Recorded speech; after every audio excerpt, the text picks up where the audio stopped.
두바이 하늘에 미사일 137발이 쏟아졌습니다. 세계 최대 공항이 멈췄고 도시 전체가 숨을 죽였습니다. 모두가 미국이나 이스라엘을 예상했지만 하늘을 지킨 건 대한민국의 천공투였습니다. 요격률 92%. 실전 경험 없는 장난감이라 비웃던 서방 전문가들은 똑똑히 목격했습니다. 그들이 비웃던 무기가 어떻게 적의 미사일을 공중에서 산산조각 내는지를요. 그 미사일 우리도 사겠소. 다음 날 아침 전 세계 국방부에는 불이 났습니다. 기술 구걸하던 변방의 나라가 어떻게 단 하룻밤 만에 세계 무기 시장의 판도를 뒤집었을까요? 62년 만에 완성된 압도적 역전극, 지금 시작합니다. 잠깐 지금 이 이야기를 어디에서 듣고 계신지 댓글로 알려주세요. 본 영상을 시청하신 후 이야기가 감동적이었다면 구독과 좋아요도 부탁드립니다. 그럼 바로 시작할게요. 하늘에서 불덩이가 쏟아졌습니다. 하나가 아니었어요. 수십 개의 불빛이 동시에 두바이 상공을 갈랐죠. 지면이 울렸습니다. 발바닥으로 진동이 올라왔어요. 공항 면세점 진열대 위 유리병들이 쨍그랑 소리를 내며 쓰러졌고 천장 조명이 깜빡이다 꺼졌습니다. 전쟁은 언제나 이렇게 예고 없이 옵니다. 안녕하세요. 저는 제임스 화이트필드입니다. 영국 버밍엄 출신이고 왕립공군 RAF에서 22년을 복무했어요. 전투기 조종사로 시작해서 나중엔 방공작전 참모로 일했습니다. 전역 후엔 런던에 본사를 둔 방산 컨설팅 펌에서 각국 정부와 방위산업체를 대상으로 무기체계 도입과 전략을 자문하고 있어요. 중동은 제 주요 활동 무대 중 하나입니다. 1년에 서너 번은 꼭 이 지역을 찾거든요. 2026년 2월 28일 밤이었어요. 저는 두바이 국제공항 터미널 1 환승 라운지에 있었습니다. 사우디아라비아 리야드 출장을 마치고 런던으로 돌아가는 길이었어요. 탑승까지 1시간쯤 남아 있었고 옆자리엔 칼리드 알 파이살이 앉아 있었습니다. 사우디 국방부에서 일하는 사람이었어요. 10년 넘게 알고 지낸 사이였죠. 우리는 같은 비행기를 타게 됐고 라운지에서 자연스럽게 합류했습니다. 그날 우리가 나누는 대화는 하나였어요. 트럼프였습니다. 사흘 전 미국과 이스라엘이 이란을 공습했어요.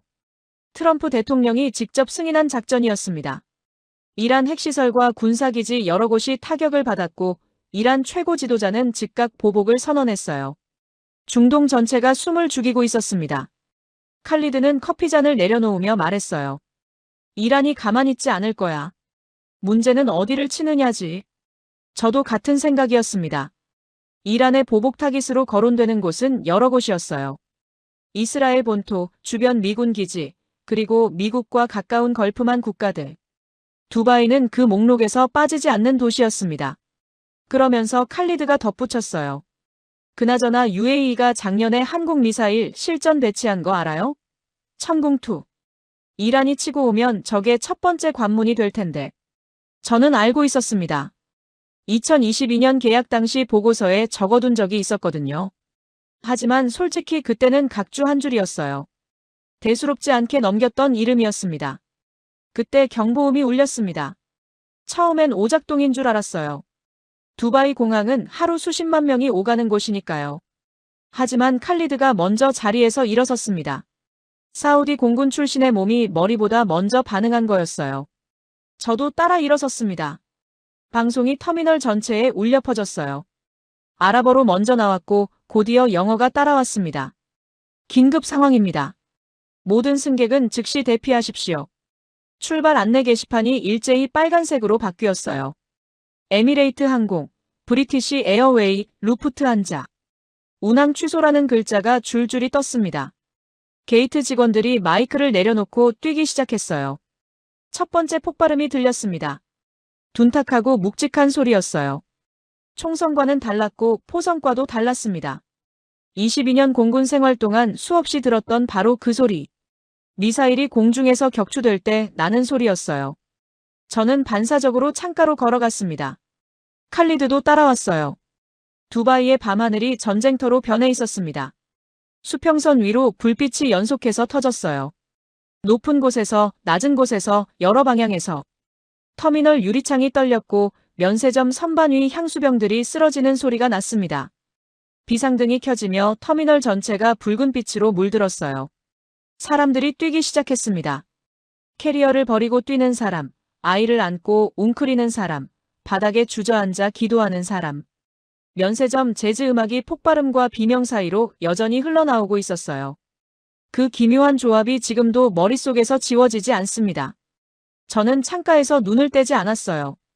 감정보다 분석이 먼저였습니다. 폭발이 일어나는 방향을 짚었어요. 북쪽, 서쪽, 시내 방향. 여러 방향에서 동시에 들어오는 공격이었습니다. 그런데 이상한 점이 있었어요. 두바이 시내에서 거대한 불기둥이 솟아오르지 않았습니다. 불빛은 전부 하늘 위에서 터지고 있었어요. 높은 곳에서 잡는 것, 낮은 곳에서 잡는 것, 그리고 정확히 중간 높이에서 규칙적으로 반복되는 폭발. 마치 보이지 않는 그물이 하늘을 겹겹이 덮고 있는 것 같았습니다. 그 순간 칼리드가 방금 했던 말이 귓속에서 다시 울렸어요. 천궁투. 이란이 치고 오면 저게 첫 번째 관문이 될 텐데. 중간 높이에서 터지는 저 규칙적인 폭발들. 사드도 아니고 패트리어트도 아닌 낯선 리듬. 각주 한 줄로 흘려보냈던 그 이름이 지금 이란이 쏜 탄도 미사일을 하늘 한가운데서 잡아내고 있었습니다. 저는 아무 말도 하지 못했어요. 그날 밤 두바이 공항의 모든 항공편이 전면 취소됐습니다. 인근 호텔로 이동한 건 새벽 2시가 넘어서였어요. 셔틀버스 창밖으로 두바이 하늘이 보였습니다. 폭발은 잦아들었지만 연기는 아직 남아 있었어요. 나중에 확인된 숫자는 137발이었습니다. 이란이 그날 밤 두바이를 향해 쏜 탄도 미사일의 수였어요. 그 137발의 한가운데를 지킨 미사일이 한국산이었다는 걸 저는 셔틀버스 안에서 비로소 실감했습니다. 호텔방에 짐을 풀고 나서 잠을 청하려 했지만 소용없었습니다. 눈을 감으면 하늘에서 터지던 폭발들이 다시 떠올랐어요. 높은 곳에서 터지는 것, 낮은 곳에서 터지는 것, 그리고 중간 높이에서 규칙적으로 반복되던 그 리듬. 저는 결국 침대에서 일어나 노트북을 열었습니다. 새벽 3시였어요.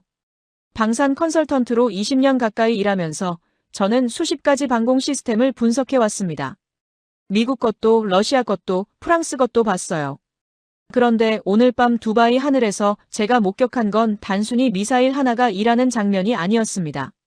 세 개의 시스템이 층을 나눠서 동시에 작동하는 장면이었어요.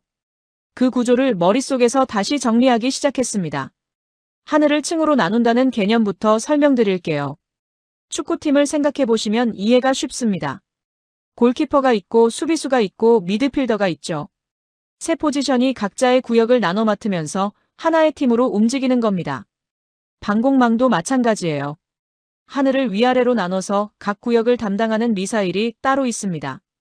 어느 한 구역이 비어 있으면 그곳이 적의 공격로가 되죠. 맨 위를 맡은 건 미국의 사드입니다. 사드는 고도 40km에서 150km 사이를 담당해요. 비행기가 절대 날 수 없는 까마득한 높이입니다. 우주에 가까운 그 높이에서 빠르게 올라오는 탄도 미사일을 잡아내는 거예요. 축구팀으로 치면 골키퍼입니다. 마지막 수비선이죠. 맨 아래를 맡은 건 미국의 패트리어트입니다. 고도 20km 이하를 담당해요. 미사일이 거의 땅에 떨어지기 직전, 마지막 순간에 잡아내는 시스템입니다. 반응 시간이 극도로 짧아야 하는 구역이에요. 축구팀으로 치면 최후방 수비수입니다. 그런데 문제가 있었어요. 사드가 담당하는 40km와 패트리어트가 담당하는 20km 사이. 고도 20km에서 40km 사이에 빈 공간이 존재했습니다. 사드가 내려오기엔 너무 낮고 패트리어트가 올라가기엔 너무 높은 구간이었어요. 군사 전문가들은 이 구간을 오래전부터 문제로 지적해왔습니다. 이란은 이걸 알고 있었어요. 그래서 일부러 중간 고도를 노려 미사일을 설계했다는 분석이 있습니다. 높이 올라갔다 내려오는 방식이 아니라 중간 고도로 빠르게 수평 비행해서 들어오는 방식이죠. 사드는 이 미사일이 보이지만 손이 닿지 않고 패트리어트는 코앞에 와야 겨우 반응할 수 있었어요. 137발이 동시에 쏟아지는 상황에서 패트리어트. 혼자 그 빈 공간까지 감당하면 과부하가 걸릴 수밖에 없었습니다. 바로 그 가운데 층을 메운 게 천궁투였어요. 고도 15km에서 40km 사이. 사드와 패트리어트 사이에 비어있던 그 구간을 정확히 채우는 미사일입니다. 축구팀으로 치면 미드필더예요. 수비수와 골키퍼 사이를 뛰어다니며 중간에서 끊어내는 역할이죠. 그날 밤 제가 공항 창가에서 봤던 중간 높이의 규칙적인 폭발들. 그게 바로 천공투가 일하고 있다는 신호였습니다. 그렇다면 천공투는 어떻게 미사일을 잡는 걸까요? 핵심은 레이더입니다. 천공투 한 포대 옆에는 한화시스템이라는 한국 회사가 만든 다기능 레이더가 한 대 붙어 있어요. 보통 방공 레이더는 역할이 나뉩니다. 적을 찾는 레이더, 적을 추적하는 레이더, 아군인지 적군인지 구별하는 레이더가 따로따로 필요하죠. 세대가 있어야 하는 일을 천공투는 레이더 한 대로 동시에 해냅니다. 찾고 쫓고 구별하는 걸 한꺼번에 하니까 반응 시간이 크게 줄어드는 거예요. 여기서 결정적인 차이가 하나 더 있습니다. 이 레이더는 360도 전 방향을 동시에 봐요.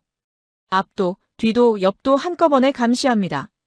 패트리어트 레이더는 한쪽 방향 120도만 볼 수 있었어요.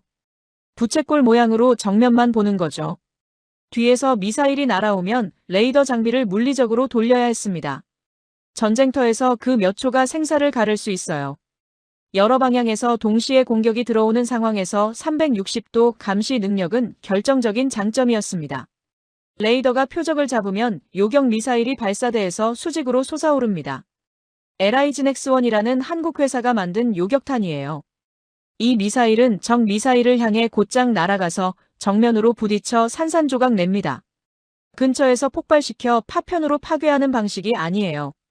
직접 충돌로 완전히 파괴하는 방식입니다. 날아오는 총알을 총알로 맞히는 것과 같아요. 가격 이야기도 빼놓을 수 없습니다. 패트리어트 한 포대를 사려면 약 1조 3천억 원이 필요해요. 천공투 한 포대 가격은 그것의 3분의 1 수준입니다. 같은 예산으로 3배 더 많은 포대를 배치할 수 있다는 뜻이에요. 137발이 동시에 쏟아지는 상황에서 이건 단순히 저렴하다는 이야기가 아닙니다. 같은 돈으로 더 촘촘하게 하늘을 덮을 수 있다는 뜻이거든요. 저는 노트북 화면을 보며 잠시 멈췄습니다. 20년 가까이 방산 컨설턴트로 일하면서 저는 늘 미국 무기와 유럽 무기 중심으로 생각해왔어요. 한국은 솔직히 말하면 분석 대상 목록에서 후순위였습니다. 그런데 지금 제가 정리하고 있는 이 스펙들, 360도 레이더, 단일 시스템 통합, 패트리어트 3분의 1 가격. 이게 오늘 밤 두바이 하늘에서 실전으로 증명된 숫자들이었어요. 창밖 두바이 하늘은 이제 조용했습니다. 하지만 제 머릿속은 조용하지 않았어요. 이 미사일을 만든 나라에 대해 더 알고 싶었습니다. 처음부터요. 검색창에 입력한 첫 번째 단어는 간단했습니다. 한국 방위산업 역사. 결과가 쏟아졌어요. 영문 자료, 한국어 자료, 학술 논문, 방산 전문지 기사들. 저는 가장 오래된 자료부터 열었습니다. 처음부터 알고 싶었거든요. 이 나라가 어디서 출발했는지를요. 1960년대 대한민국이었습니다. 한국전쟁이 끝난 지 겨우 10년 남짓이었어요. 전국 도로의 절반이 아직 비포장이었고 1인당 국민소득은 100달러 안팎이었습니다. 지금 런던에서 커피 한 잔 값이 5파운드, 우리 돈으로 8,000원쯤 되는데 그 당시 한국 사람 한 명이 1년을 사는 돈이 그보다 조금 많은 수준이었어요. 그런 나라가 하늘을 지켜야 했습니다. 북쪽에는 소련제 전투기로 무장한 북한이 있었고 그 전투기들은 언제든 남쪽으로 내려올 수 있었어요. 문제는 하늘에서 날아오는 걸 잡을 무기가 단 한 발도 없었다는 겁니다. 미사일은커녕 미사일이 어떻게 작동하는지 아는 기술자조차 거의 없었어요. 그래서 미국이 나섰습니다. 1964년 미국은 한국에 호크 미사일을 가져왔어요. 호크는 영어로 매라는 뜻입니다. 한국 공군은 이걸 우리말로 철매라고 불렀어요. 쇠로 만든 매. 그 이름처럼 날카롭고 강인한 무언가를 기대했겠죠. 덕분에 대한민국은 처음으로 하늘에 보이지 않는 지붕을 갖게 됐습니다. 그런데 그 지붕은 빌린 것이었어요. 저는 런던에서 일하면서 가끔 고급 주방을 빌려 요리를 합니다. 주방 시설은 훌륭하지만 레시피는 주방 주인이 정해놓은 것만 쓸 수 있어요. 냉장고 안에 뭐가 있는지 열어볼 수는 있지만 거기 있는 재료로 내가 원하는 요리를 만들 수는 없습니다. 정해진 레시피대로만 해야 하죠. 뭔가 문제가 생기면 주방 주인한테 전화해서 물어봐야 해요. 한국이 호크 미사일을 운용하던 방식이 정확히 이랬습니다. 미사일은 한국 땅에 있었지만 그 미사일이 어떻게 생겼는지, 속이 어떻게 돌아가는지는 미국이 정한 매뉴얼대로만 알 수 있었어요. 한국 군인들은 미사일 옆에 서 있었지만 미사일 안을 들여다볼 수 없었습니다. 부품이 고장나면 미국 기술자를 불러야 했어요. 부품이 필요하면 미국에 주문해서 몇 달을 기다려야 했습니다. 전쟁이 터지면 그 몇 달을 기다릴 수 있을까요? 기다릴 수 없었어요. 거기다 조건이 하나 더 있었습니다. 이 미사일로 무엇을 할 수 있고 무엇을 할 수 없는지도 미국이 정했어요. 동맹국이라는 이름 아래 맺어진 관계였지만 실상은 빌린 무기로 빌린 하늘을 지키는 형태였습니다. 하늘은 있었어요. 그런데 그 하늘의 주인은 한국이 아니었죠. 저는 자료를 읽으면서 묘한 감정이 들었습니다. 영국도 비슷한 경험이 있거든요. 2차 세계대전 직후 영국은 미국의 군사 지원 없이는 독자적인 방어가 어려웠어요. 강대국도 한때는 남의 무기에 기댔던 시절이 있었습니다. 그런데 한국의 경우는 그 의존도가 훨씬 깊었어요. 단순히 무기를 빌리는 게 아니라 그 무기를 어떻게 써야 하는지조차 스스로 결정할 수 없었으니까요. 1970년대에 들어서자 변화가 시작됐습니다. 박정희 정부는 자주국방을 선언했어요. 남의 무기로 남의 방식대로 하늘을 지키는 시대를 끝내겠다는 선언이었습니다. 국방과학연구소라는 곳에 특별 지시가 내려졌어요. 우리 무기를 우리 손으로 만들어라. 그 첫 번째 도전이 백곰 사업이었습니다. 이름이 왜 백곰이냐고요? 보안 때문에 일부러 무기와 전혀 관련 없는 이름을 붙인 거예요. 백곰 사업의 목표는 한국에 있던 미국의 나이키 허큘리스 미사일을 우리 손으로 다시 만들어보는 것이었어요. 1974년 개발에 착수했습니다. 그런데 현실은 가혹했어요. 미사일 부품을 만들 공장도 특수 합금도 한국에는 없었습니다. 미국 연구소에서 기초 연수를 받았지만 핵심 기술은 알려주지 않았어요. 여기까지는 보여줄게. 그 다음은 알아서 해. 연구원들은 미사일을 분해해서 도면 없이 실물 치수를 재며 부품을 따라 만들었습니다. 4년이 걸렸어요. 1978년 9월 26일 충남 시험장. 백곰 미사일이 발사대에서 솟아올랐습니다. 하얀 연기를 뿜으며 하늘로 올라가는 그 장면. 한국이 처음으로 스스로 만든 미사일이 날아간 순간이었어요.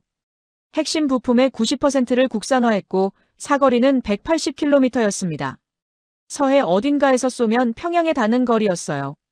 저는 그 발사 장면을 담은 흑백 사진 한 장을 찾아냈습니다. 화질이 거칠었어요. 연기 기둥이 하늘을 향해 뻗어 있었고 주변에 선 사람들의 표정이 흐릿하게 보였습니다. 그 사람들이 무슨 표정을 짓고 있었는지는 사진으로는 알 수 없었어요. 하지만 저는 짐작할 수 있었습니다. 4년 동안 도면도 없이 분해하고 재조립하고 실패하고 다시 시작했던 사람들이 처음으로 자기 손으로 만든 미사일이 하늘로 올라가는 걸 봤을 때의 그 표정을요. 그런데 여기서 끝이 아니었습니다. 백곰은 땅에서 땅으로 가는 미사일이었어요. 한국이 진짜 필요한 건 하늘에서 날아오는 걸 잡는 무기였습니다. 빌려 쓰던 호크 미사일은 점점 나이를 먹어갔어요. 1960년대에 만들어진 물건이니 1990년대가 되면 벌써 30살이 넘었습니다. 부품은 더 이상 생산되지 않았고 호크를 만든 미국 회사도 새 모델로 갈아탈 준비를 하고 있었어요. 한국은 선택해야 했습니다. 미국에서 새 미사일을 또 사올 것인가? 아니면 이번엔 정말로 우리가 직접 만들 것인가? 새벽 4시였어요. 저는 커피가 필요했습니다. 자판기 커피를 한 잔 뽑아들고 다시 노트북 앞에 앉았어요. 화면에는 1999년이라는 숫자가 떠 있었습니다. 한국이 두 번째 선택을 내린 해였어요.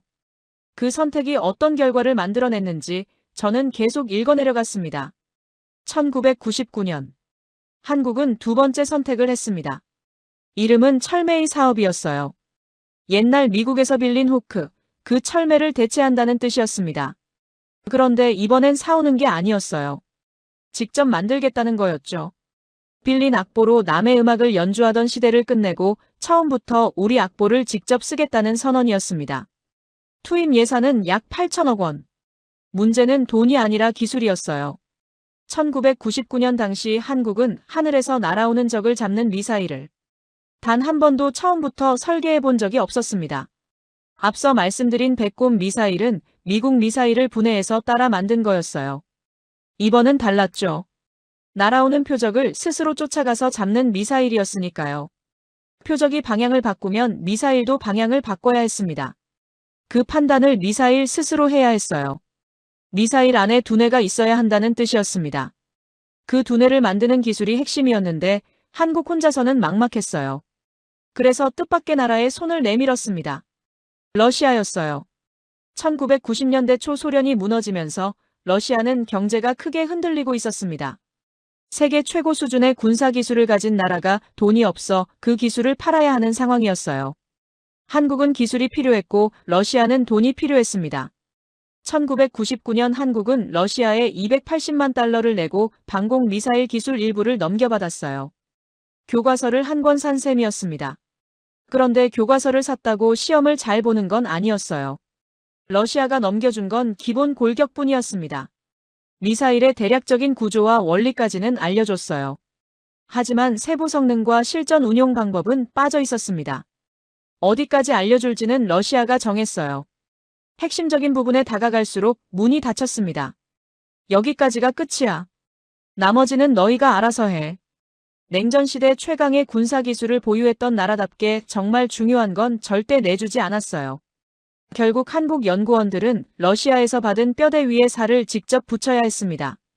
교과서는 있었지만 답안지는 없었어요. 스스로 풀어야 했습니다. 네 곳이 달라붙었어요.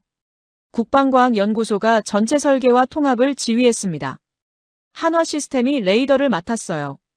미사일 본체, 그러니까 하늘로 올라가서 적을 잡는 화살 자체는 LIG넥스1이 맡았습니다. 발사대와 엔진은 한화 에어로스페이스가 만들었어요. 네 조직이 각자의 파트를 만들어서 하나로 합치는 구조였습니다. 그런데 이게 단순한 조립이 아니었어요. 레이더가 표적을 발견하면 그 정보가 미사일 두뇌로 전달되고 두뇌가 엔진에 명령을 내려야 했습니다. 이 세 단계가 1초도 안 되는 시간 안에 이루어져야 했어요. 하나라도 어긋나면 미사일은 엉뚱한 방향으로 날아갔습니다. 레이더가 아무리 정밀해도 미사일 두뇌가 그 정보를 제대로 못 받으면 소용없었어요. 미사일이 아무리 빠르게 날아가도 엔진이 명령을 늦게 받으면 표적을 놓쳤습니다. 네 조직이 각자 잘 만드는 것만으로는 부족했어요. 하나의 언어로 대화해야 했습니다. 그 언어를 맞추는 데만 몇 년이 걸렸어요. 레이더가 신호를 보내면 미사일이 엉뚱한 방향으로 날아갔습니다. 원인을 찾아보면 신호 전달 방식이 달랐어요. 수정했습니다. 다시 시험했어요. 이번엔 미사일이 표적을 향해 날아가다 중간에 방향을 잃었습니다. 두뇌 소프트웨어 문제였어요. 다시 수정했습니다. 시험 한 번 하려면 준비만 몇 달이 걸렸어요. 발사 버튼을 누르면 몇 초 안에 결과가 나왔습니다. 성공이거나 실패거나. 실패하면 원인을 찾아 수정하고 다시 몇 달을 준비해서 또 발사했어요. 그 과정이 반복됐습니다. 중간에 사업을 접자는 목소리가 나왔어요. 이 돈이면 미국에서 패트리어트를 더 사는 게 낫지 않냐는 논리였습니다. 국회에서도 군 안에서도 같은 이야기가 나왔어요. 개발비를 쏟아붓고 실패하면 그 돈은 어떻게 되느냐는 논리였습니다. 틀린 말도 아니었어요. 실제로 방공 미사일 독자 개발에 도전했다가 중간에 포기한 나라가 세계적으로 한두 곳이 아니거든요. 독자 개발이란 성공을 보장할 수 없는 일이었습니다. 예산을 쏟아붓고 수년을 매달려도 결국 실패로 끝나는 경우가 더 많았어요. 그런데 연구원들은 멈추지 않았습니다. 빌린 무기로 빌린 하늘을 지키는 시대를 끝내고 싶었던 거예요. 부품이 고장나면 외국 기술자를 기다려야 하고 전쟁이 터지면 부품 수급이 끊길 수 있는 그 구조를 바꾸고 싶었던 겁니다. 남의 레시피로만 요리하는 셰프가 아니라 자기 레시피를 가진 요리사가 되고 싶었던 거죠. 포기하라는 압박 앞에서도 발사 버튼을 놓지 않은 사람들이 있었어요. 그 사람들의 이름은 어디에도 크게 알려지지 않았습니다. 하지만 그 사람들이 없었다면 그 다음 이야기는 존재하지 않았어요. 12년이 흘렀습니다. 2011년 어느 시험장. 천국 미사일이 발사대에서 수직으로 솟아올랐어요. 하얀 연기 기둥이 하늘을 향해 뻗었고 미사일은 날아오는 모의 표적을 정확히 맞췄습니다. 성공이었어요. 한국이 처음으로 하늘에서 날아오는 적을 잡는 미사일을 스스로 만들어낸 순간이었습니다. 1964년에 미국에서 호크를 빌려온 지 47년 만이었어요. 도면도 없이 분해하고 재조립하고 실패하고 다시 시작했던 그 시간이 하나의 섬광으로 응집된 순간이었습니다. 그런데 끝이 아니었어요. 세상이 변하고 있었거든요. 북한은 비행기가 아니라 탄도미사일을 쏘기 시작했습니다. 탄도미사일은 훨씬 빠르고 거의 수직으로 떨어져요. 비행기를 잡는 방식으로는 막을 수 없었습니다. 그래서 천궁을 개량하는 작업이 바로 시작됐어요. 2012년부터 개량에 착수해서 2017년에 천궁2가 완성됐습니다. 가장 큰 변화는 표적을 잡는 방식이었어요. 근처에서 폭발시켜 파편으로 파괴하는 게 아니라 직접 부딪혀 충돌로 파괴하는 방식이었습니다. 날아오는 총알을 총알로 맞히는 것과 같았어요. 탄도 미사일처럼 빠르게 떨어지는 표적은 근처에서 터뜨리는 것만으로는 파괴가 안 되거든요. 정확히 부딪혀야 산산조각이 납니다. 1999년 착수해서 2017년 완성까지 18년이었어요. 8천억 원, 수백 번의 시험 발사, 포기하라는 압박, 기술을 다 알려주지 않는 외국의 벽. 그 모든 걸 넘어서 대한민국은 자기만의 하늘의 활을 완성했습니다. 무기를 만드는 것과 세계 시장에서 인정받는 건 또 다른 이야기였어요. 천궁2가 완성됐을 때 아무도 한국이 만든 방공 미사일을 사본 적이 없었습니다. 그런데 2022년 중동의 한 나라에서 전화가 왔어요. 2022년 1월이었습니다. 저는 두바이 엑스포에서 열린 방산 전시회를 취재하고 있었어요. 아니, 정확히는 취재가 아니라 클라이언트 미팅 때문이었습니다. 방산 전시회는 무기 박람회예요. 전 세계 방산 업체들이 자기 제품을 진열하고 각국 국방부 관계자들이 돌아다니며 구경하고 계약하는 자리죠. 저 같은 컨설턴트에게는 클라이언트를 한자리에서 여럿 만날 수 있는 효율적인 기회이기도 합니다. 그 전시회에서 이상한 소문이 돌았어요. 아랍에미리트가 한국 미사일을 사려고 한다는 거였습니다. 솔직히 처음엔 반신반의했어요. 아랍에미리트는 돈이 많은 나라입니다. 석유로 벌어들이는 돈이 어마어마하죠. 그런 나라가 무기를 살 때는 보통 미국이나 프랑스 같은 전통 방산 강국 제품을 선택합니다. 검증된 무기, 검증된 공급국. 그게 상식이었어요. 한국 미사일이라니. 방산 컨설턴트들 사이에서도 고개를 갸웃하는 분위기였습니다. 저도 마찬가지였어요. 그런데 며칠 뒤 발표가 났습니다. 2022년 1월 16일. 35억 달러. 한국 돈으로 약 4조 1천억 원. 천궁2 포대를 아랍에미리트에 수출하는 계약이었어요. 한국 방산 역사상 단일 무기 수출로는 최대 금액이었습니다. 저는 그 숫자를 보고 잠시 멈췄어요. 소문이 사실이었던 거죠. 저는 그 자리에서 한 가지 질문을 붙들었습니다.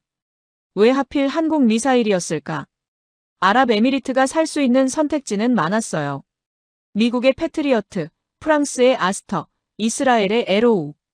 전부 오랜 역사와 검증된 실적을 가진 시스템들이었습니다. 그런데 아랍에미리트는 그중 어느 것도 아닌 한국 미사일을 골랐어요. 이유는 크게 세 가지였습니다. 첫 번째는 가격이었어요. 패트리어트 한 포대를 사려면 약 1조 3천억 원이 필요합니다. 천궁2는 그것의 3분의 1 수준이에요. 아랍에미리트가 아무리 부유한 나라라고 해도 같은 성능이면 저렴한 쪽을 선택하는 게 합리적이죠. 같은 예산으로 3배 더 많은 포대를 배치할 수 있다는 뜻이기도 하고요. 미사일 방어는 숫자 싸움이기도 하거든요. 포대가 많을수록 더 촘촘하게 하늘을 덮을 수 있습니다. 두 번째는 레이더 성능이었어요. 앞서 말씀드렸지만 천궁2의 레이더는 360도 전 방향을 동시에 감시합니다. 패트리어트 레이더는 120도 정면 한 방향만 볼 수 있어요. 아랍에미리트 입장에서 이건 결정적인 차이였습니다. 바다 건너 바로 코앞에 이란이 있는 나라니까요. 미사일이 어느 방향에서 날아올지 모르는 상황에서 사방을 동시에 감시하는 레이더는 선택이 아니라 필수였어요. 세 번째가 가장 흥미로웠습니다. 공급선 다변화였어요. 아랍에미리트는 오랫동안 미국 무기에 의존해왔습니다. 사드도 미국, 패트리어트도 미국, 전투기도 미국. 전부 미국이었어요. 그런데 무기를 한 나라에서만 공급받으면 위험합니다. 그 나라가 어떤 이유로든 공급을 중단하면 방어체계 전체가 흔들리거든요. 실제로 미국은 중동 국가들에 대한 무기 판매를 정치적 이유로 제한한 적이 여러 번 있었어요. 한 바구니에 달걀을 전부 담지 않는 것과 같은 이치였습니다. 한국산 천궁2를 도입하면 미국에만 의존하지 않아도 됐어요. 가격도 싸고 성능도 검증됐고 게다가 한국은 정치적 부담이 적은 공급국이었습니다. 인권 조건을 걸거나 의회 승인을 요구하는 절차가 복잡하지 않았어요. 무기를 사는 나라 입장에서 이건 생각보다 중요한 조건이었습니다. 저는 계약 발표 다음 날 보고서를 업데이트했어요. 기존의 각주 한 줄로 처리했던 천공투 항목을 꺼내서 3페이지짜리 분석으로 늘렸습니다. 그래도 여전히 부족하다는 느낌이 들었어요. 계약 규모는 놀라웠지만 그게 실전에서 어떤 의미를 갖는지는 아직 알 수 없었으니까요. 무기는 종이 위의 스펙이 전부가 아닙니다. 실제로 사막에 가져다 놓고 현지 조건에서 작동해야 해요. 한국 기술자들이 직접 아랍에미리트로 건너갔습니다. 낮 기온이 50도까지 올라가는 사막이었어요. 모래바람이 불면 앞이 100m도 안 보였습니다. 전자장비에 모래먼지가 들어가면 고장이 나고 레이더 표면에 모래가 쌓이면 신호가 약해질 수 있었어요. 한국에서 개발하고 시험한 환경과는 완전히 달랐습니다. 그 환경에서 레이더를 조립하고 발사대를 설치하고 시스템 전체를 세팅하는 작업이 진행됐어요. 헬멧을 쓰고 작업복을 입은 한국 기술자들이 50도 열기 속에서 땀을 흘리며 장비를 다뤘습니다. 설치만 하고 끝이 아니었어요.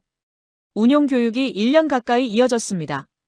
아랍에미리트 군인들에게 미사일을 발사대에 장전하는 법, 레이더 화면을 읽는 법, 여러 표적이 동시에 나타났을 때 우선순위를 정하는 법을 하나하나 가르쳤어요.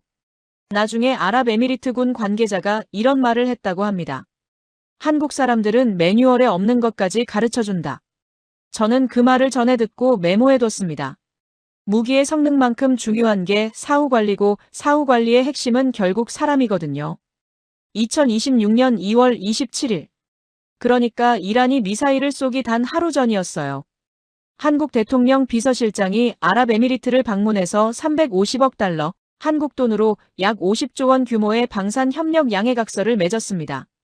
천공투뿐만 아니라 더 높은 고도를 담당하는 LSAM 미사일과 한국형 전투기 KF-21까지 포함된 협력이었어요. 그리고 바로 다음 날 밤, 이란의 미사일이 날아왔습니다. 호텔방 창문 너머로 두바이의 아침이 밝아오고 있었습니다. 밤새 노트북을 들여다보다 보니 어느새 동이 트고 있었어요. 저는 커피를 한 모금 마시며 화면을 닫으려다 멈췄습니다. 머릿속에서 한 가지 질문이 떠나지 않았거든요. 같은 날 밤이었습니다. 두바이 하늘은 버텼어요. 그런데 이란 하늘은 무너졌습니다. 이란도 방공 시스템이 없었던 게 아니에요. 오히려 여러 겹으로 깔려 있었습니다. 러시아에서 사온 S-300 미사일이 있었고 중국에서 들여온 시스템도 있었어요. 이란이 직접 만들었다는 무기도 있었죠. 세 나라의 무기를 섞어서 겹겹이 깔아놓은 겁니다. 높은 곳은 이 무기가 맞고 낮은 곳은 저 무기가 맞는 식으로 나름대로 층을 나눠 놓았어요. 서류상으로는 꽤 그럴듯해 보였습니다. 그런데 그날 밤 이란의 방공망은 제 역할을 하지 못했어요. 왜였을까요? 저는 군사 전문가들의 분석 자료를 찾아 읽기 시작했습니다. 답은 생각보다 단순한 곳에 있었어요. 이란의 무기들이 서로 대화를 못했던 거였습니다. 축구팀으로 설명해 드릴게요. 골키퍼는 러시아어를 쓰고 수비수는 중국어를 쓰고 미드필더는 페르시아어를 씁니다. 세 사람이 한 팀인데 서로 말이 안 통하는 거예요. 골키퍼가 왼쪽에서 공이 온다고 외쳐도 수비수가 알아듣지 못하고 미드필더는 그 소리 자체를 듣지 못합니다. 러시아 레이더가 적을 발견해도 그 정보가 중국 미사일에 바로 전달되지 않았어요. 중간에 사람이 수동으로 옮겨야 했죠. 디지털 신호를 사람이 읽고 다시 다른 시스템에 입력하는 방식이었습니다. 평시에는 몇 초의 지연이 대수롭지 않을 수 있어요. 하지만 전장에서 그 몇 초는 생사를 가릅니다. 미사일은 기다려주지 않으니까요. 거기다 각 시스템마다 운용 방식이 달랐습니다. 러시아 장비는 러시아 방식으로 훈련받은 요원이 필요했어요. 중국 장비는 또 다른 방식이었죠. 실전 상황에서 여러 시스템을 동시에 굴리면서 각기 다른 방식으로 운용한다는 건 극도로 복잡한 일이었습니다. 평소 훈련 때와 다른 돌발 상황이 생기면 혼선이 생길 수밖에 없었어요. 미국과 이스라엘은 이 약점을 정확히 알고 있었습니다. 공격 첫 단계에서 이란의 레이더와 지휘 시설부터 때렸어요. 눈을 먼저 찔러버린 거죠. 레이더가 망가지면 미사일은 어디를 향해 쏴야 할지 모릅니다. 보이지 않으니 잡을 수 없어요. 지휘 시설이 타격을 받으면 각 포대의 명령이 내려가지 않습니다. 각 포대는 각자 판단해서 움직여야 했는데 서로 대화가 안 되는 시스템들이 제각각 움직이면 방어에 구멍이 생길 수밖에 없었어요. 이란 전역 20개 이상의 지역에서 폭격이 이루어졌고 핵시설과 군사기지 여러 곳이 타격을 받았습니다. 각국에서 들여온 방공 시스템들은 그 공격을 막아내지 못했어요. 각국의 무기를 섞어 쓰는 건 공급선을 다변화한다는 장점이 있습니다. 하지만 그 무기들이 하나의 팀으로 작동하지 못하면 오히려 더 위험해질 수 있어요. 이란의 방공망이 그랬습니다. 각각의 무기는 나쁘지 않았어요. 러시아의 S-300은 세계적으로 검증된 시스템입니다. 하지만 하나의 팀으로 작동하지 못했던 거죠. 좋은 선수들을 모아놨는데 팀 플레이가 안 된 겁니다. 자, 이제 같은 날 밤 두바이를 보겠습니다. 두바이의 방공망도 여러 나라 무기가 섞여 있었어요. 미국의 사드, 미국의 패트리어트, 그리고 한국의 천궁2. 이것도 세 종류였습니다. 겉으로 보면 이란과 비슷한 구조예요. 여러 나라 무기를 섞어 쓰는 거니까요. 그런데 결정적으로 다른 점이 하나 있었습니다. 이 세 무기가 하나의 지휘체계 아래 서로 대화하고 있었다는 거예요. 사드가 높은 곳에서 적을 발견하면 그 정보가 실시간으로 패트리어트와 천궁2에 전달됐습니다. 천궁2가 중간 높이에서 표적을 잡으면 사드와 패트리어트가 동시에 알았어요. 세 무기가 같은 언어로 대화하고 있었던 겁니다. 수동으로 정보를 옮기는 사람이 필요 없었어요. 레이더가 표적을 잡는 순간 그 정보가 시스템 전체에 자동으로 퍼졌습니다. 이게 왜 가능했을까요?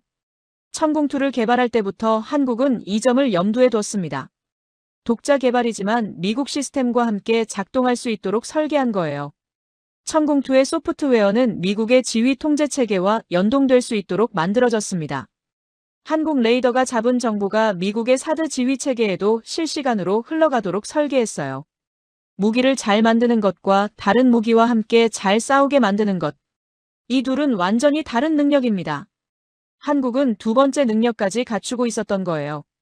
저는 방산 컨설턴트로 20년 가까이 일하면서 이 두 번째 능력의 중요성을 늘 강조해 왔습니다. 무기를 살 때 스펙표만 보는 클라이언트들에게 항상 이렇게 말했어요. 이 무기가 당신이 이미 가지고 있는 다른 무기들과 함께 작동할 수 있는지 확인하라고요. 아무리 좋은 무기도 혼자서는 전쟁을 이길 수 없으니까요. 천궁2는 그 조건을 처음부터 충족하도록 설계됐던 겁니다. 결과를 숫자로 보겠습니다. 아랍에미리트 국방부 발표에 따르면 이란이 쏜 탄도 미사일 137발 중 132발을 요격했어요. 드론 209대 중 200대를 격추했고요. 미사일과 드론을 합친 전체 공격 346개 중 332개를 막아냈습니다. 요격률 95%에 가까운 숫자였어요. 도시가 돌아갔습니다. 공항이 이틀 뒤 다시 열렸고 호텔은 영업을 재개했어요. 두바이는 버텼습니다. 반면 이란은 20개 넘는 지역이 타격을 받았습니다. 수십 년에 걸쳐 구축한 방공망이 제 역할을 하지 못했어요. 저는 두 나라의 상황을 나란히 놓고 한참을 바라봤습니다. 같은 밤이었어요. 한쪽에는 서로 대화하는 방공망이 있었고 다른 한쪽에는 서로 말이 통하지 않는 방공망이 있었습니다. 무기의 숫자나 성능만의 차이가 아니었어요. 그 무기들이 하나의 팀으로 작동하느냐 그렇지 않느냐의 차이였습니다. 무기를 사는 나라 입장에서 이건 스펙표에 나오지 않는 가장 중요한 능력이었어요. 천궁2가 두바이 하늘에서 증명한 건 단순히 미사일을 잘 맞췄다는 게 아니었습니다.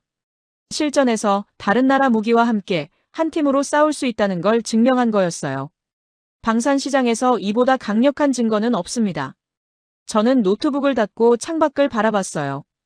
두바이의 아침 하늘은 맑았습니다. 어젯밤 그 하늘에서 무슨 일이 있었는지 낮에는 알 수 없을 것 같았어요. 그런데 저는 알고 있었습니다. 그 하늘 한가운데에서 한국이 만든 미사일이 18년의 시간을 증명해 보였다는 걸요. 그리고 그 증명이 세계 방산 시장에 어떤 파장을 일으킬지 저는 이미 짐작하고 있었습니다. 공항이 다시 열린 건 이틀 뒤였습니다. 저는 런던행 비행기에 오르기 전 터미널 라운지에 앉아 노트북을 열었어요. 공습이 있던 그날 밤부터 머릿속을 채우고 있던 것들을 정리해야 했습니다. 새 문서를 열었어요. 제목을 입력했습니다. 천궁2 단독 분석. 커서가 깜빡였어요.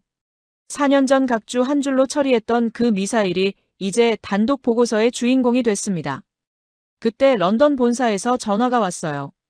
편집장이 아니라 대표였습니다. 대표가 직접 전화를 거는 건 흔한 일이 아니었어요. 제임스, 지금 클라이언트 세 곳에서 동시에 연락이 왔어. 전부 천공투 관련이야. 빨리 보고서 써줄 수 있어? 저는 잠시 멈췄습니다. 세 곳이 동시에요. 방산 컨설팅 업계에서 한 무기에 대해 복수의 클라이언트가 동시에 문의를 넣는 건 그 무기가 시장에서 갑자기 주목받기 시작했다는 신호거든요.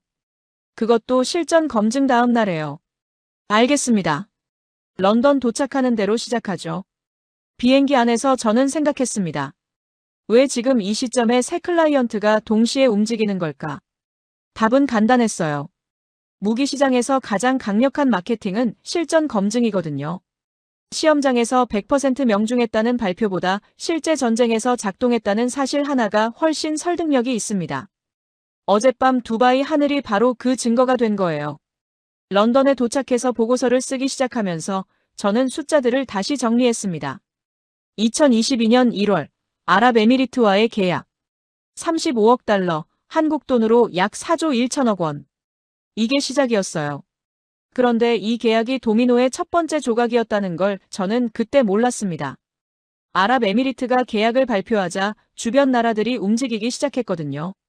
중동에서 방산 계약은 혼자 움직이지 않습니다. 한 나라가 특정 무기를 도입하면 주변 나라들이 그 무기를 들여다보기 시작해요. 우리도 저게 필요하지 않을까 하고요. 2023년 사우디아라비아였습니다. 약 4조 2천억 원 규모의 천공투 도입 계약이었어요. 사우디는 중동에서 가장 큰 방산 시장 중 하나입니다. 그 나라가 한국 미사일을 선택했다는 건 단순한 계약 하나가 아니었어요. 중동 방산 시장에서 한국이 신뢰할 수 있는 공급국으로 자리를 잡았다는 신호였습니다. 2024년엔 이라크였어요.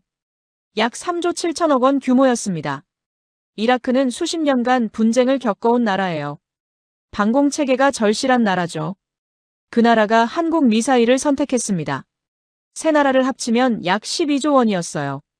12조 원이 어느 정도냐면 대한민국이 1년 동안 쌀농사로 버는 돈이 약 8조에서 9조 원입니다.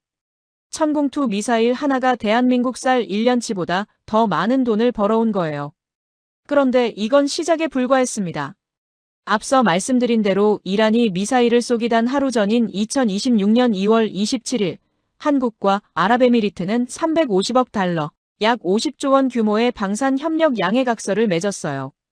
천공투뿐만 아니라 더 높은 고도를 담당하는 LSAM 미사일과 한국형 전투기 KF-21까지 포함된 협력이었습니다. 서울 지하철 전체 노선을 처음부터 새로 2번 깔 수 있는 돈이에요. LSAM 이야기를 잠깐 드릴게요. 천공투가 고도 15km에서 40km 사이 중간층을 담당한다고 말씀드렸죠. LSAM은 그보다 더 높은 곳, 고도 50km에서 150km를 담당합니다. 미국의 사드가 하는 역할을 한국이 직접 만든 미사일로 대체할 수 있다는 뜻이에요. 2024년 개발이 완료됐고 지금 양산 준비 중입니다. 가격은 사드의 절반 수준으로 알려져 있어요. 천공투가 중간층을 맡고 LSAM이 높은 층을 맡으면 어떻게 될까요? 한국이 다른 나라 도움 없이 하늘의 아래부터 위까지 전부 자국 무기로 지킬 수 있게 된다는 뜻입니다. 전 세계에서 미국, 러시아, 이스라엘 정도만 할 수 있는 일이에요. 그 목록에 한국이 이름을 올리려 하고 있습니다. 세계 무기 거래를 추적하는 스톡홀름 국제평화연구소 자료에 따르면 한국은 현재 세계 방산 매출 10위권에 올라 있습니다. 10년 전 한국의 점유율은 0.9%였어요. 지금은 2.2%입니다. 2배 넘게 오른 거죠. 100년 넘게 전차와 자주포를 만들어 온 독일과 9위, 10위를 놓고 경합하고 있어요. 한국이 본격적으로 무기를 수출하기 시작한 건 불과 10년도 안 됐는데 말이죠. 저는 보고서 마지막 페이지를 쓰면서 4년 전을 떠올렸습니다. 두바이 방산 전시회에서 35억 달러 계약 발표를 들었을 때 저는 이렇게 생각했었어요. 가격이 싸서 선택한 거겠지. 각주 한 줄이었습니다. 그 생각이 얼마나 안일했는지 저는 이제 알아요. 보고서 첫 줄에 이렇게 썼습니다. 이 나라는 더 이상 각주가 아니다. 저는 잠시 타이핑을 멈추고 창밖을 바라봤어요. 런던의 하늘은 회색이었습니다. 비가 올 것 같은 흐린 날씨였어요. 그런데 머릿속엔 두바이의 밤하늘이 떠올랐습니다. 수십 개의 불빛이 동시에 터지던 그 하늘. 높은 곳에서, 낮은 곳에서, 그리고 정확히 중간 높이에서 규칙적으로 반복되던 그 폭발들. 62년이었습니다. 1964년 미국에서 빌린 매 한 마리에서 시작해서 2026년 두바이 하늘을 지키기까지 소득 100달러의 나라에서 12조 원어치 미사일을 수출하는 나라가 되기까지 그 시간 속에는 도면도 없이 미사일을 분해하고 재조립하던 연구원들이 있었어요. 50도 사막에서 헬멧 아래로 땀을 흘리며 레이더를 조립하던 기술자들이 있었고요. 포기하라는 압박 앞에서도 발사 버튼을 놓지 않은 사람들이 있었습니다. 그 사람들의 이름은 보고서 어디에도 나오지 않았어요.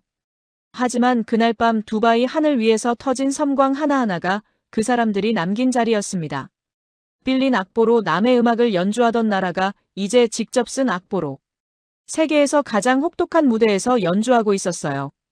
그것도 실전에서. 저는 보고서를 저장하고 노트북을 닫았습니다. 창밖 런던 하늘에 빗방울이 떨어지기 시작했어요. 그 빗소리를 들으며 생각했습니다. 62년 전 그 나라가 남의 미사일을 빌려 하늘을 지키던 그 순간부터 이미 오늘이 시작되고 있었던 건 아닐까 하고요. 여러분, 오늘의 이야기는 여기까지입니다. 1964년 남의 미사일을 빌려 하늘을 지키던 나라가 62년 만에 남의 하늘까지 지켜주는 나라가 됐습니다. 그 긴 시간을 묵묵히 버텨온 사람들이 있었기에 가능한 일이었죠. 오늘 이야기가 마음에 남으셨다면 대한민국 파이팅이라고 댓글 하나만 남겨주세요. 구독과 좋아요로 응원해주시면 더 감동적인 이야기로 찾아뵙겠습니다. 오늘도 여러분 모두 따뜻하고 건강한 하루 보내시길 바랍니다. 긴 영상 끝까지 시청해주셔서 감사합니다. Я понимаю, first message. Отслеживается с 6 октября 2022 года. И все это время в инвизе. Здравствуйте. 3 года и 7 месяцев. Охренеть. Вот и думайте. Спящий, реально спящий бизнесмен. А чё молчал? Или молчала? Скорее всего, молчал. Я новенький. Да, я всем верю. Теневой. Ну нет, теневой это немножко другое. Спящий бизнес. Просыпаемся. Засыпаемся. Господи, меня так бесит, когда некоторые ребята шутят про теневого, когда у меня отца, приходящего с работы, слышно. И я все понимаю, шутка-то смешная, но раз за разом одно и то же видеть в чате — это перебор. И каждый раз я говорю, что да, я с родителями живу. Вот когда мама в кадре появляется, почему-то ни у кого вопросов не возникает. А если отец приходит, я с ним здороваюсь через дверь, то «О, теневой пришел, теневой!»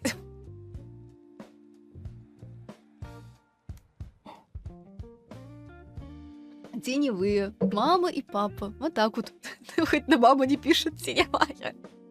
Нет, так маму все видели. Она уже раскрылась из тени. Она как-то раз даже у меня тут на стримерском кресле сидела и рассказывала про свою рассаду. Она просто любительница высаживать разные цветочки.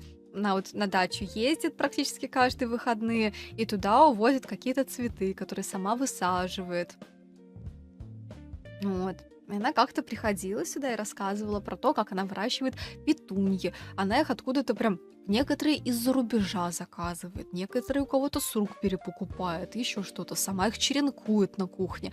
Каждый раз, если родители куда-то уезжают, и я одна дома остаюсь, но в первую очередь я слежу не столько за собаками и кошкой, сколько за цветами.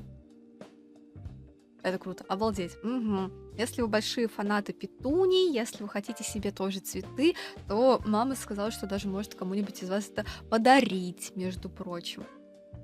Вот, а так у меня вся кухня этим Орка, забита, тебе готовить подоконники. сезонный подарок к днюхе. Сезонный подарок к моей днюхе. Ну, если хочешь, можешь приготовить. А что за сезонный подарок? Кастрюля глинтвейна? Я просто не знаю, какие еще у меня есть сезонные подарки. Спасибо большое, еще не кушу. Дик-пик. Сезонный подарок. Как раз должен созреть. Вот-вот. Что? Уже к ДР-корке подарки готовят? Ну, готовь сани летом, как говорится. И тут буквально то же самое. Вот оно лето,